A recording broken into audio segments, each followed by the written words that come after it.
Malam itu, restoran The Pinnacle berkilau di bawah cahaya lampu kristal yang mewah, memantulkan kemewahan yang hanya bisa dinikmati oleh kaum elit kota. Di depan pintu masuk yang megah, Sari berdiri dengan tenang. Ia mengenakan kaos polos dan celana jeans yang sangat kontras dengan gonggon sutra para tamu yang melintas. Di tangannya, ia memegang sebuah kotak kecil, hadiah sederhana untuk merayakan ulang tahun pernikahannya yang kelima. Namun, langkahnya terhenti tepat di anak tangga terakhir saat sebuah suara bariton yang penuh penghinaan menghentikannya. Rendra keluar dari balik pintu kaca besar itu, namun bukan untuk menyambut istrinya dengan pelukan. Ia menatap Sari dari ujung kepala hingga ujung kaki dengan tatapan jijik, seolah-olah ia sedang melihat noda lumpur di atas karpet mahal. Di sampingnya, Fanya bergelayut manja, menatap Sari dengan senyum sinis yang merendahkan. Rendra sengaja mengeraskan suaranya, membiarkan para tamu lain dan petugas valet mendengar setiap kata-kata tajam yang ia lontarkan. Sudah kubilang,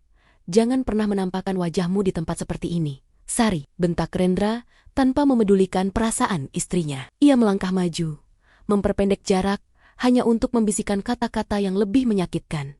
Lihat dirimu, kamu itu rakyat jelata. Berdiri di depan pintu ini saja sudah menurunkan kelas restoran ini. Kamu tidak sadar betapa memalukannya memiliki istri yang terlihat seperti pelayan toko di saat aku sedang menjamu tamu-tamu penting. Rendra tertawa hambar, sebuah tawa yang penuh dengan kesombongan seorang pria yang baru saja merasa berkuasa. Fanya ikut menimpali sambil mengibaskan rambutnya yang tertata rapi. Duh, Rendra, mungkin dia kesini mau melamar jadi tukang cuci piring. Sayang sekali. Bahkan seragam pelayan di sini pun harganya jauh lebih mahal daripada seluruh pakaian yang dia pakai saat ini, ucap Fanya yang disambut tawa kecil oleh beberapa tamu yang lewat. Seorang wanita sosialita di dekat mereka berbisik kepada temannya. Siapa wanita kumal itu? Berani sekali dia mendekati restoran sekelas The Pinnacle dengan penampilan seperti itu. Sari tidak bergeming. Ia tidak membalas makian itu dengan tangisan atau amarah yang meledak-ledak. Ia justru menatap Rendra dengan tatapan yang sangat tenang. Sebuah ketenangan yang seharusnya membuat pria itu waspada. Jadi, menurutmu tempat ini hanya untuk mereka yang punya status sosial tinggi, Rendra? Tanya Sari dengan nada suara yang rendah namun sangat jernih. Ia menyimpan kotak hadiahnya kembali ke dalam tas kecilnya, sementara matanya mencatat setiap detail wajah suaminya yang sedang mabuk akan kekuasaan semu. Rendra mendengus kasar dan mendorong bahu Sari sedikit agar menyingkir dari jalurnya. Tepat sekali, dan statusmu tidak lebih dari sekadar pengganggu. Pergi dari sini sebelum aku memanggil keamanan untuk menyeretmu seperti sampah. Aku punya janji temu dengan pemilik modal besar di dalam, dan aku tidak ingin mereka melihatku berbicara dengan rakyat jelata sepertimu. Rendra kemudian menggandeng Fanya masuk kembali ke dalam, meninggalkan Sari yang masih berdiri tegak di bawah sorotan lampu jalan. Sari memandangi punggung Rendra yang menjauh dengan senyum tipis yang mematikan. Ia mengeluarkan ponselnya. Jemarinya bergerak cepat di atas layar. Di dalam kepalanya, skenario penghancuran sudah tersusun rapi. Ia tidak butuh kata-kata kasar untuk membalas. Ia hanya butuh menunjukkan siapa sebenarnya yang memegang kendali atas seluruh kemewahan yang baru saja dipamerkan suaminya. Nikmatilah momen terakhirmu sebagai orang kaya, Rendra, gumamnya dalam hati sebelum berbalik menuju mobil hitam yang sudah menunggunya di sudut jalan. Di dalam ruang utama restoran yang dipenuhi aroma truffle dan denting gelas kristal, Rendra duduk membusungkan dada di meja paling strategis. Ia merasa seperti penguasa dunia, mengabaikan fakta bahwa tagihan kartu kredit yang ia gunakan setiap bulan selalu dilunasi oleh sistem otomatis dari rekening rahasia istrinya. Di hadapannya, Fanya tampak begitu bersemangat, jemarinya yang lentik dengan kuku yang baru dipoles, terus mengelus sebuah tas kulit domba edisi terbatas yang diletakkan di atas meja. Seolah tas itu adalah trofi kemenangan atas Sari. Fanya membuka tas itu dan mengeluarkan sebuah kartu kredit berwarna hitam berkilau, lalu memamerkannya kepada dua orang teman sosialitanya yang duduk di meja yang sama. Kalian lihat ini? Rendra memberikan kartu tambahan ini padaku sebagai jaminan. Katanya, seorang wanita berkelas sepertiku tidak boleh membawa uang tunai yang kotor. Semua harus serba limitless, ucap Fanya dengan nada bicara yang melengking sombong. Teman-temannya hanya bisa berdecak kagum, sementara salah satu dari mereka berbisik pelan, "Wah, Rendra benar-benar loyal ya. Beruntung sekali kamu mendapatkan dia dibandingkan istrinya yang kampungan itu." Rendra tertawa lebar, merasa harga dirinya melambung setinggi langit. Ia memanggil pelayan dengan jentikan jari yang kasar, tanpa sedikit pun rasa hormat. Bawakan menu kaviar paling mahal, dan buka botol sampahnya terbaik kalian. Jangan khawatir tentang harganya. Kartu ini bisa membeli seluruh isi gudangmu jika aku mau. Gertak Rendra dengan nada tinggi agar Maya-Maya di sekitarnya mendengar kekuasaannya. Ia tidak tahu bahwa setiap transaksi yang ia lakukan detik itu sedang memicu notifikasi di jam tangan pintar Sari yang berada di luar. Keserakahan Rendra semakin menjadi-jadi saat ia mulai membual tentang masa depannya tanpa Sari. Ia meminum sampanyanya dengan sekali teguk dan bersandar di kursi kulit yang mewah. Segera setelah surat cerai itu ditandatangani, aku akan membawa Fanya keliling Eropa. Aku sudah muak membiayai hidup Sari yang tidak tahu diri itu. Bayangkan saja, selama bertahan-tahan, dia hanya menjadi beban di rumahku. Padahal karierku melejit karena kerja kerasku sendiri, ucap Rendra penuh kebohongan. Memutarbalikan fakta bahwa kenaikan jabatannya adalah hasil lobi diam-diam dari perusahaan keluarga Sari. Fanya tersenyum manja, menyandarkan kepalanya di bahu Rendra sambil terus menatap pantulan dirinya di sendok perak yang berkilau. Tentu saja sayang, kamu butuh pendamping yang bisa diajak ke pesta gala, bukan wanita yang hanya tahu cara menanam cabai di halaman belakang. Oh, lihat perhiasan ini, bukankah akan sangat serasi jika aku membeli kalung berlian di butik sebelah setelah makan malam ini? Pinta Fanya dengan mata yang berkilat penuh ketamakan. Rendra hanya mengangguk mantap, sama sekali tidak menyadari bahwa ia sedang menggali lubang kuburnya sendiri. Seorang pramusaji yang lewat sempat melirik dengan tatapan tidak nyaman melihat tingkah laku mereka yang sangat berisik dan pamer. Mereka baru kaya ya, norak sekali, bisik pramusaji itu kepada rekannya di balik bar. Namun, Rendra dan Fanya terlalu sibuk merayakan kemenangan semu mereka. Mereka terus memesan Heidengen paling mahal, menghamburkan uang yang mereka pikir tidak akan pernah habis. Sementara di luar sana, Sari sedang memperhatikan grafik pengeluaran tersebut dengan tatapan dingin, siap untuk memutus aliran oksigen finansial mereka dalam sekali tekan. Suasana di lobi restoran The Pinnacle mendadak mencekam saat Rendra melangkah keluar dari area makan dengan wajah yang memerah karena amarah yang dipaksakan. Di tangannya, ia mencengkeram sebuah amplop coklat tebal, seolah itu adalah senjata pemusnah. Ia melihat Sari masih berdiri di sana, tetap tenang dan tidak berpindah tempat sedikitpun. Ketenangan istrinya justru membuat Rendra merasa terhina. Ia merasa otoritasnya sebagai pria sukses tidak diakui oleh wanita yang ia anggap remeh tersebut. Tanpa peringatan, Rendra melemparkan amplop itu tepat ke arah wajah Sari. Lembaran kertas di dalamnya berhamburan ke lantai marmer yang mengkilap. Tanda tangani itu sekarang juga. Sari, aku sudah muak melihat wajahmu yang membosankan dan pakaianmu yang sampah ini, teriak Rendra hingga suaranya menggema di seluruh lobi. Beberapa tamu yang sedang mengantre meja menoleh dengan tatapan kaget, menciptakan lingkaran penonton yang menyaksikan drama memuakan tersebut. Fanya muncul dari belakang Rendra, melipat tangan di dada sambil tertawa mengejek. Ia sengaja menginjak salah satu lembaran surat cerai itu dengan sepatu hak tingginya yang bermerek. Kamu dengar itu kan? Rendra butuh wanita yang bisa meningkatkan martabatnya, bukan parasit yang hanya bisa menumpang hidup. Seharusnya kamu tahu diri. Rakyat jelata sepertimu hanya akan menjadi noda hitam di karier cemerlang Rendra, ucap Fanya dengan nada melengking yang penuh kemenangan. Seorang petugas keamanan restoran mencoba mendekat untuk melerai. Namun Rendra justru membentaknya.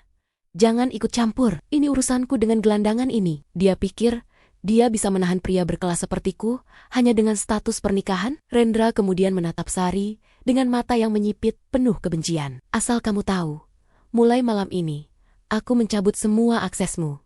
Jangan harap bisa membawa 1 sen pun dari rumahku. Kamu datang dengan tangan kosong, dan kamu akan pergi sebagai sampah jalanan. Sari perlahan menunduk, melihat surat cerai yang tergeletak di dekat sepatunya. Tidak ada air mata, tidak ada getaran ketakutan di tubuhnya. Ia hanya menatap lembaran itu, seolah sedang melihat sesuatu yang tidak berharga. Jadi, ini adalah keputusan akhirmu.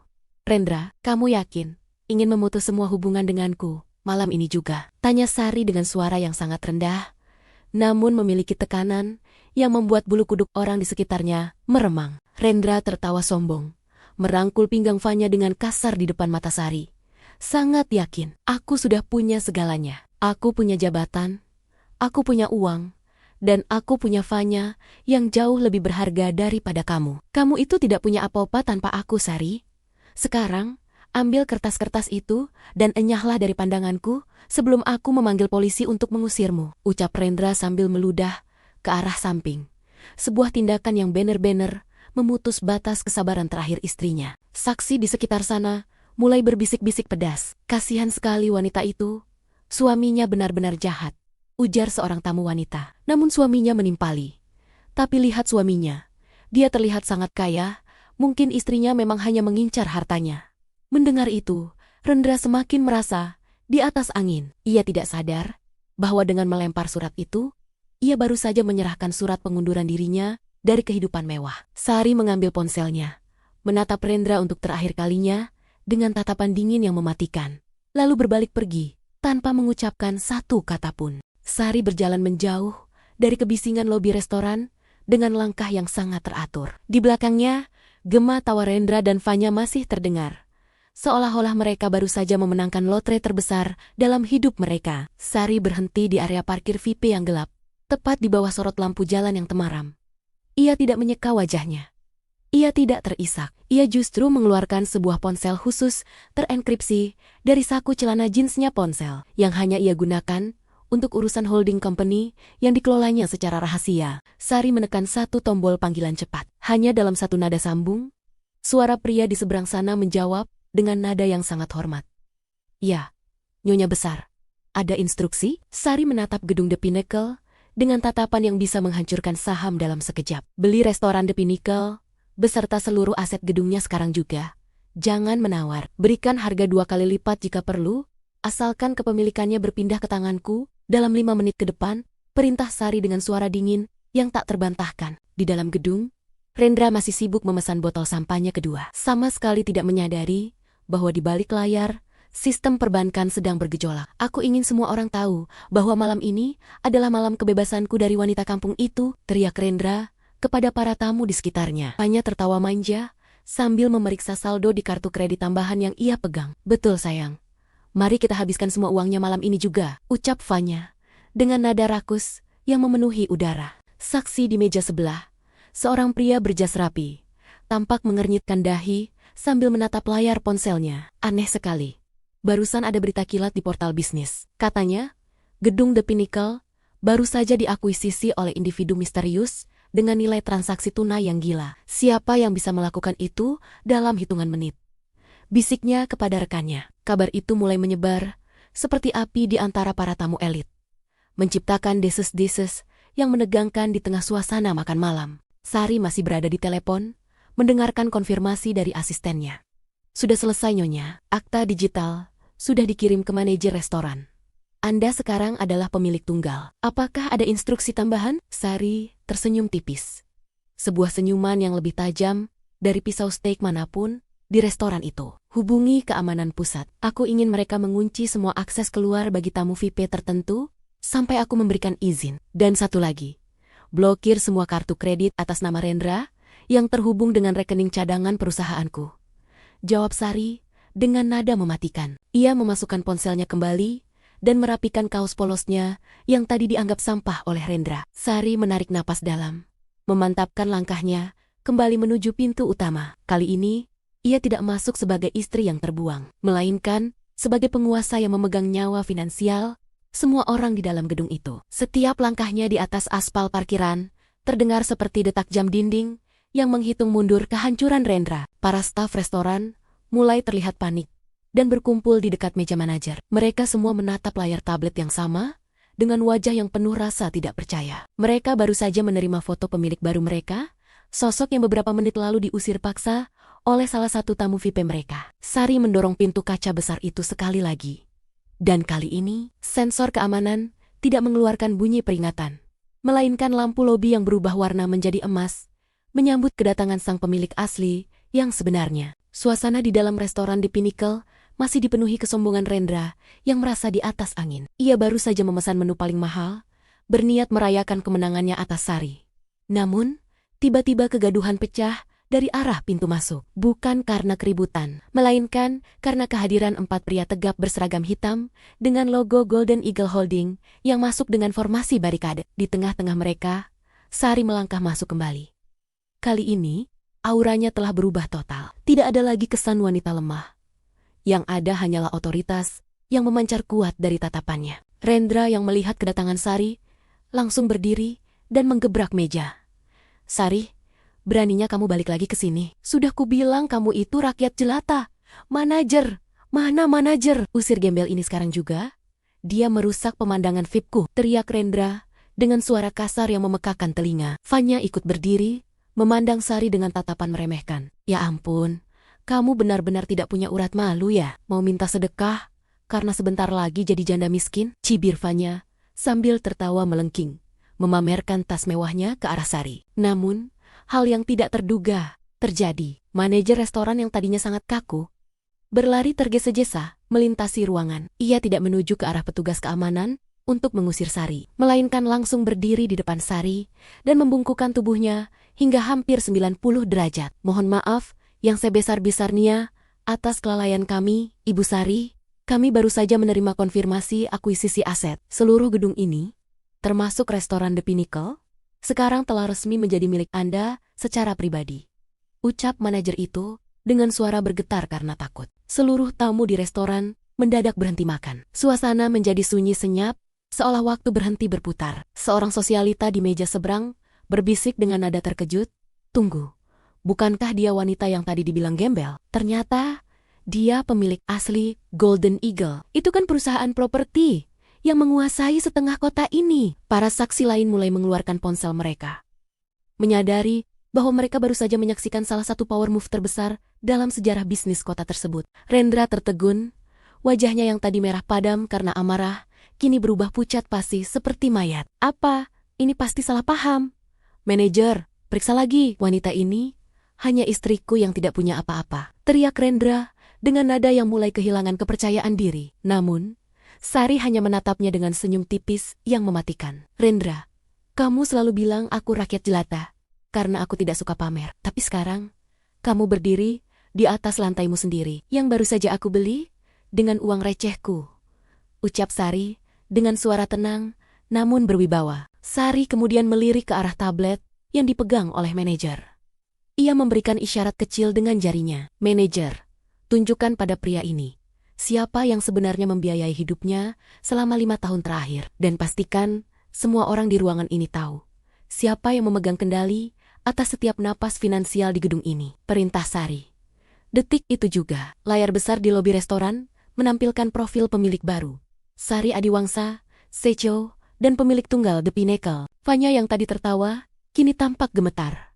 Tangannya yang memegang tas mewah mulai berkeringat. Ia menyadari bahwa wanita yang ia hina bukan hanya kaya, tapi adalah orang yang bisa menghapus nama keluarganya dari daftar bisnis hanya dengan satu panggilan telepon. Sari melangkah selangkah lebih maju, membuat Rendra mundur hingga menabrak kursinya sendiri. "Sekarang, mari kita bicara tentang siapa yang sebenarnya tidak pantas berada di sini."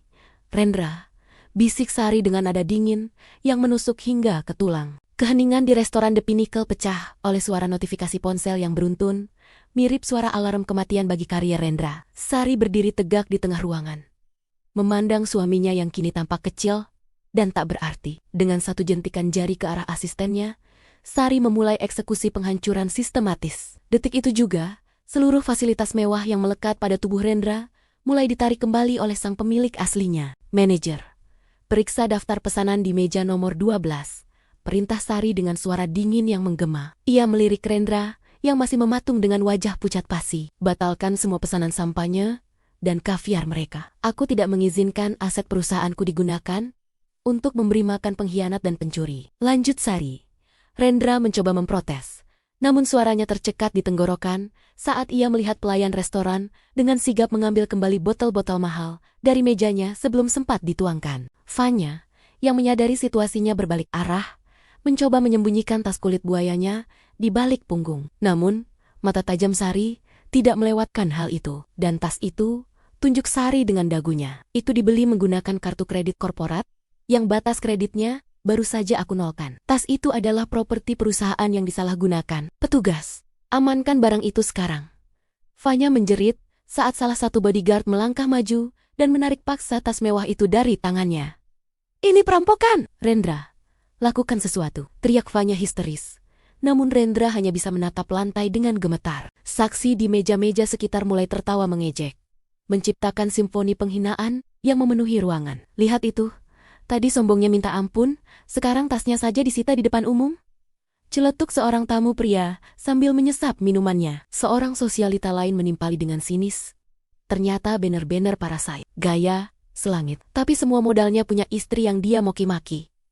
Bisikan-bisikan itu menghujam jantung Rendra, meruntuhkan si Sesa, harga diri yang ia banggakan beberapa menit lalu. Rendra mencoba meraih ponselnya untuk menghubungi kantor, berharap masih ada sisa kekuasaan yang ia miliki. Namun, sebuah pesan masuk menghancurkan harapan terakhirnya. Ia telah dipecat secara tidak hormat dari jabatan direktur karena manipulasi dana perusahaan yang terdeteksi oleh sistem pusat sari. Kamu tidak hanya kehilangan kursi di restoran ini, Rendra. Kamu kehilangan rumah, mobil, dan jabatan yang kamu gunakan untuk pamer pada selingkuhanmu, ucap Sari, sambil melangkah perlahan mengelilingi meja suaminya. Kehancuran itu semakin lengkap saat manajer restoran menyodorkan sebuah tagihan senilai ratusan juta rupiah untuk pesanan yang sudah terlanjur dibuka. Maaf Pak Rendra, karena kartu Anda diblokir oleh pemilik gedung, Anda harus membayar tagihan ini secara tunai sekarang juga. Jika tidak, kami terpaksa melibatkan pihak kepolisian, tegas sang manajer. Rendra meraba sakunya, namun ia tahu, di sana hanya ada dompet kosong dan kartu-kartu plastik yang kini tak lebih dari sampah tak berguna. Sari menatap pemandangan itu tanpa sedikit pun rasa iba. Ia melihat suaminya yang dulu sombong, kini terduduk lemas di kursi kayu, dikelilingi oleh tatapan jijik dari orang-orang yang sebelumnya ia coba buat terkesan. Kamu bilang, aku tidak punya masa depan, Rendra. Sebaliknya, kamulah yang baru saja menghapus masa depanmu sendiri dalam satu malam. Bisik Sari, tepat di telinga Rendra. Ia membalikkan badan, membiarkan suaminya tenggelam dalam lautan utang dan rasa malu yang tak akan pernah bisa ia hapus. Suasana megah di restoran The Pinnacle kini terasa seperti panggung pengadilan bagi Rendra. Pria yang tadinya berdiri tegak dengan dagu terangkat itu, kini tampak hancur. Saat melihat Sari bersiap untuk melangkah pergi, ego Rendra runtuh sepenuhnya. Tanpa memedulikan tatapan ratusan mata tamu elit dan kilatan kamera ponsel para saksi, Rendra menjatuhkan dirinya ke lantai marmer. Ia merangkak mendekati ujung sepatu Sari, mencoba meraih tangan istrinya yang kini terasa seperti dewi yang tak terjangkau. Sari, sayang, tolong dengarkan aku dulu. Ini semua hanya salah paham. Aku hanya sedang khilaf, rintih Rendra dengan suara yang serak dan bergetar hebat. Tidak ada lagi sisa pria angkuh yang tadi memaki istrinya sebagai rakyat jelata. Ia memegang ujung pakaian Sari dengan tangan yang gemetar, memohon seperti pengemis di emperan toko. Tolong jangan lakukan ini, Sari. Batalkan pemecatanku. Aktifkan kembali kartuku. Aku janji akan memutus hubungan dengan Vanya sekarang juga. Dia yang menggodaku. Dia yang memaksaku menghamburkan uangmu. Vanya yang mendengar namanya disebut sebagai kambing hitam, langsung berteriak histeris. Namun ia tidak bisa berbuat apa-apa, karena lengannya masih dicekal oleh petugas keamanan restoran. Apa kamu bilang? Rendra, kamu yang bilang istrimu itu sampah tak berguna. Kamu yang bilang ingin membuangnya seperti kotoran, teriak Vanya dengan suara melengking, mencoba membela diri di tengah rasa malunya yang membumbung. Namun, Rendra tidak lagi memedulikan wanita itu. Fokusnya hanya pada sumber kekayaan yang baru saja ia sia-siakan. Seorang sosialita yang duduk di barisan depan, menyesap minumannya dengan elegan sambil mencibir. Lihatlah, pria itu. Tadi berlagak seperti raja, sekarang menjilat kaki istrinya sendiri. Benar-benar pemandangan yang menjijikkan. Saksi lainnya menyahut dengan nada sinis, harta memang bisa membeli pakaian mahal, tapi tidak bisa membeli harga diri yang sudah dibuang ke selokan. Gelak tawa kecil mulai terdengar di sudut sadet ruangan, menambah beban kehinaan yang harus dipikul Rendra di lantai dingin itu. Sari menarik kakinya dengan gerakan halus, namun penuh penekanan, seolah-olah ia baru saja menyentuh sesuatu yang sangat kotor. Ia menatap ke bawah, ke arah suaminya yang bersimbah air mata dan keringat ketakutan. Hilaf, Rendra, kamu hilaf saat melemparkan surat cerai itu ke wajahku? Atau kamu hilaf saat memamerkan hartaku kepada selingkuhanmu di depanku? Tanya Sari. Suaranya tidak meledak, namun setiap kata yang keluar memiliki beban ribuan ton yang menghimpit dada Rendra. Rendra semakin histeris. Ia mulai bersujud dan mencoba mencium tangan Sari yang segera ditarik menjauh. Aku mencintaimu, Sari. Aku baru sadar betapa berharganya kamu. Tolong, jangan buat aku menjadi gelandangan malam ini. Berikan aku satu kesempatan lagi. Aku akan menjadi suami yang patuh. Rendra memohon dengan nada yang sangat memelas, menciptakan kontras yang luar biasa dengan penampilannya yang masih mengenakan jas mahal yang kini tampak lusuh karena debu lantai. Sari hanya memberikan tatapan kosong, sebuah tatapan yang menandakan bahwa pintu maaf telah tertutup rapat dan terkunci dari dalam. Ia tidak tersentuh oleh drama air mata palsu pria yang hanya mencintai uangnya, bukan dirinya. Sari kemudian menoleh ke arah manajer restoran dan memberikan instruksi terakhirnya. Manajer, pastikan dia membayar setiap perak dari tagihannya malam ini. Jika dia tidak mampu, biarkan dia mencuci piring di dapur belakang sampai utangnya lunas. Aku tidak ingin ada utang yang tersisa di antara kami. Sari berdiri tegak, membiarkan bayangannya menutupi tubuh Rendra yang masih bersujud di lantai. Ia sama sekali tidak menunjukkan emosi. Tidak ada amarah, tidak ada dendam, hanya kekosongan yang membuktikan bahwa Rendra benar-benar sudah tidak ada artinya lagi di dalam hidupnya. Sari merapikan kaos polosnya yang sedikit kusut,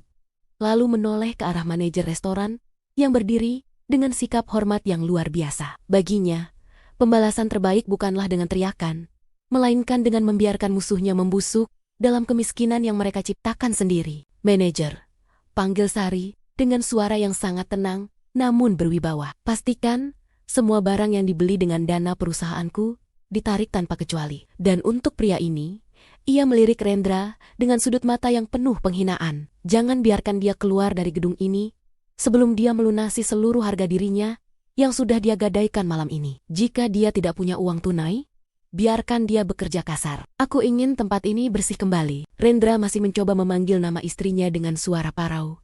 Sari, tolong, jangan tinggalkan aku seperti ini. Namun, Sari sudah tidak mendengarkan. Ia berbalik badan, membelakangi pria yang selama 5 tahun ini hanya menjadi parasit dalam kesuksesannya. Fanya yang terduduk lemas di sudut ruangan hanya bisa menatap nanar saat para petugas keamanan mulai menggiringnya keluar tanpa tas mewah atau perhiasan yang tadi ia banggakan. Seorang pengusaha kaya yang duduk di barisan depan, berdiri dan mengangkat gelasnya ke arah Sari. Langkah yang luar biasa. Nyonya Sari, kota ini memang butuh pemimpin yang tegas sepertimu, ucapnya yang diikuti oleh anggukan hormat dari tamu-tamu elit lainnya. Mereka semua kini menatap Sari dengan kekaguman, menyadari bahwa di balik penampilan rakyat jelata yang sederhana itu tersimpan kekuatan yang mampu mengguncang ekonomi kota dalam satu malam. Sari berjalan menuju pintu keluar dengan langkah yang mantap dan elegan. Di depan pintu, 4 pengawal pribadinya segera membuka jalan, sementara sebuah mobil mewah, Rolls-Royce hitam, sudah menunggu tepat di lobi utama. Sebelum masuk ke dalam mobil, Sari berhenti sejenak dan menghirup udara malam yang segar. Ia tidak menoleh ke belakang sedikit pun, karena baginya, masa lalu yang busuk tidak pantas untuk mendapatkan pandangan terakhir. Bersihkan tempat ini dari sampah, manajer. Baunya mulai mengganggu selera makanku, ucap Sari sebagai kalimat penutup yang dingin. Ia masuk ke dalam mobil, dan pintu tertutup dengan bunyi dentuman yang solid, sebuah tanda akhir dari hubungan mereka. Mobil itu meluncur membelah kegelapan malam, meninggalkan Rendra yang kini benar-benar menjadi rakyat jelata yang sesungguhnya, tanpa harta, tanpa harga diri, dan tanpa masa depan. Drama malam itu berakhir dengan kemenangan mutlak sang pemilik asli. Rendra dan Fanya kini hanya menjadi tontonan hina bagi orang-orang yang sebelumnya mereka rendahkan. Di dalam mobil yang melaju tenang, Sari membuka tabletnya dan mulai menyusun strategi bisnis untuk esok hari. Baginya, menghancurkan pengkhianat hanyalah tugas kecil di sela-sela kesibukannya membangun kekaisaran yang jauh lebih besar.